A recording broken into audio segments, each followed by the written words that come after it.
Sempre acreditei que livros têm um quê de magia, algumas folhas de papel e tinta que podem mudar sua vida.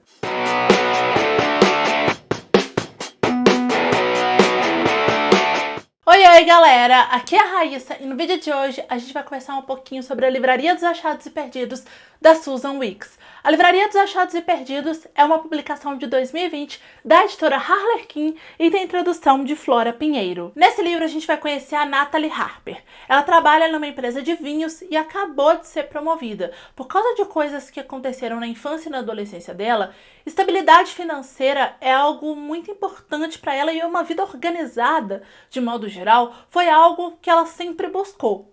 Mas a mãe dela morre numa tragédia e ela herda a livraria da família. Ela também fica responsável por tomar conta do avô dela, que está com a saúde bastante debilitada e que é dono do prédio onde fica localizada a livraria e a casa onde ele e a mãe da Natalie moravam. Como seu avô se recusa a vender o prédio, que foi onde ele cresceu e passou toda a vida dele, a Natalie então se muda para São Francisco e decide assumir a livraria da mãe. Logo, ela se depara assim com uma situação que ela acha inacreditável. A livraria está cheia de dívidas e a mãe dela teve também que fazer outras dívidas para poder cuidar também da saúde do pai.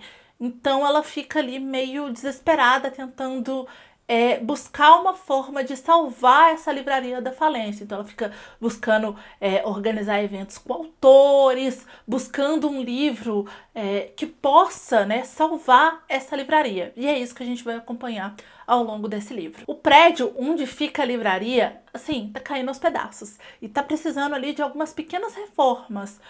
Antes de morrer, a mãe da Natalie contratou um empreiteiro para fazer essas pequenas reformas.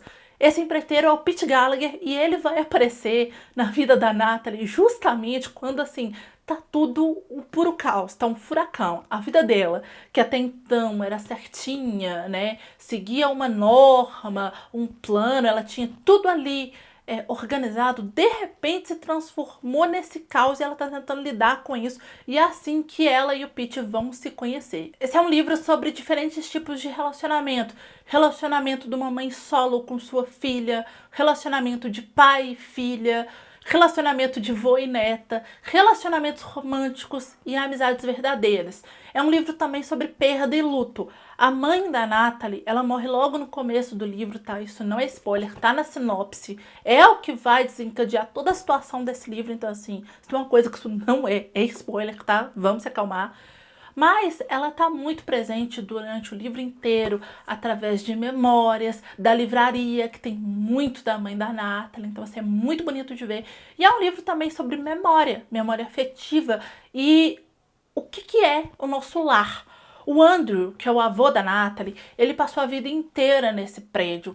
Esse prédio tá na família dele há muito tempo, Então, ao longo do livro, ele vai contando algumas histórias que são, em parte, memórias dele, daquele lugar, e memórias de outras pessoas da família dele, então do pai dele que contou coisas para ele e que contam um pouco da história desse espaço e da cidade de São Francisco também. Ao longo do livro, eles vão descobrindo alguns objetos escondidos nas paredes, embaixo do piso, em depósitozinhos assim do prédio que ninguém mexia, nunca tinha mexido. E esses objetos, eles são tratados como tesouro.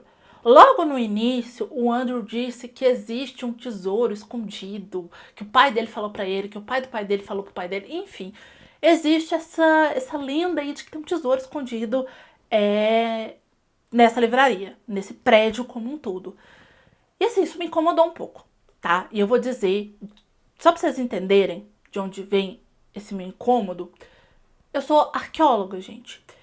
E, assim, ao longo do livro, eles repetem muito tesouro, tesouro, tesouro, tesouro, tesouro. Algumas coisas que eles encontram pertencem a famílias que ainda estão vivas. E algumas coisas realmente têm valor comercial, tá? Agora, outras que eles encontram são artefatos arqueológicos. Isso não tem valor comercial. Só que a Natalie tem uma amiga que é meio que avaliadora de obra de arte, assim, a mulher trabalha numa casa de leilão. E eles vão tratar tudo isso como coisas que têm valor comercial, pelo menos num primeiro momento. E a autora faz isso sem nenhum tipo de discussão. Isso me incomodou um pouco, assim. Por mais que as leis dos Estados Unidos sejam um pouco diferentes das leis do Brasil, eu achei um pouco irresponsável da autora discutir isso dessa forma, sem, sabe, falar nada e tratar isso como tesouro, como algo que tem valor comercial, sendo que nem tudo aqui tem valor comercial. Então eu fiquei um pouco incomodada. Pro Brasil, só para vocês entenderem, as leis do Brasil, como é que são, assim, resumindo a um ponto, tá?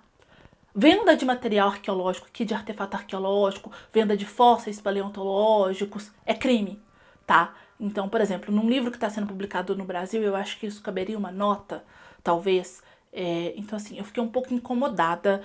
Tem um vídeo aqui no canal chamado O que é Arqueologia, onde, se eu não me engano, eu falo um pouco a respeito disso e o que você faz se, como a Natalie, você encontrar um vestígio arqueológico no quintal da sua casa ou em qualquer lugar que seja, tá? Vou deixar nos cards para vocês assistirem, mas eu fiquei incomodada com isso. Eu sei que é um incômodo muito, muito específico, eu acho que nem todo mundo vai sacar que isso é um problema, mas eu acho o seguinte, esse é um estereótipo de tesouro, descoberta, mistério da arqueologia que a gente vem tentando fazer cair há muito tempo. E esse livro é de 2020, eu acho que assim, é uma visão das coisas como tesouro meio ultrapassada, que eu acho que meio que assim, né, a gente precisa ter cuidado na hora de abordar as coisas, e eu acho que a autora não teve tanto cuidado assim aqui ao abordar isso. Eu acho que pode dar uma ideia errada para as pessoas.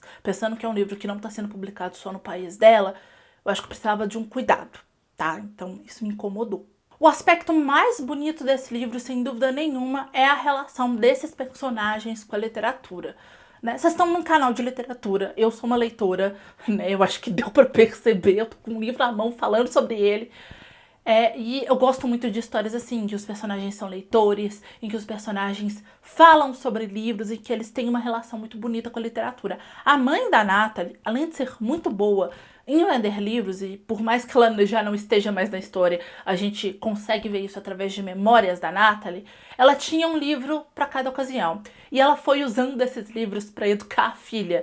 E é muito legal e muito bonito ver como que essa relação das duas foi sendo construídas por meio da literatura. Então, assim, é um negócio muito bonito, e esse livro também é uma grande homenagem aos livreiros, né? Dessas livrarias menores, livrarias familiares, livrarias de bairro. Eu li esse livro, fiquei doida para ir numa livraria e conversar mesmo, né? Porque eu acho que é muito diferente o atendimento de alguém que gosta de ler, por exemplo. Quando você vai numa livraria, seja grande ou pequena, e o vendedor gosta de ler, ele conhece aquele livro, e aí de uma compra você fica um tempão conversando com ele ou com ela. Já aconteceu comigo assim várias vezes, inclusive eu vou ler a dedicatória para vocês, que eu achei a dedicatória muito bonita e eu concordo demais.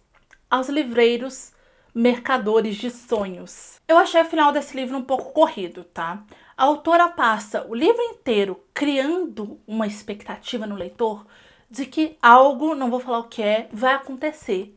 E isso só acontece, gente, no final do livro, nas últimas páginas, tá? Ela fica cozinhando isso, a gente querendo que isso aconteça, e não acontece. E aí, quando isso finalmente acontece, ela corre.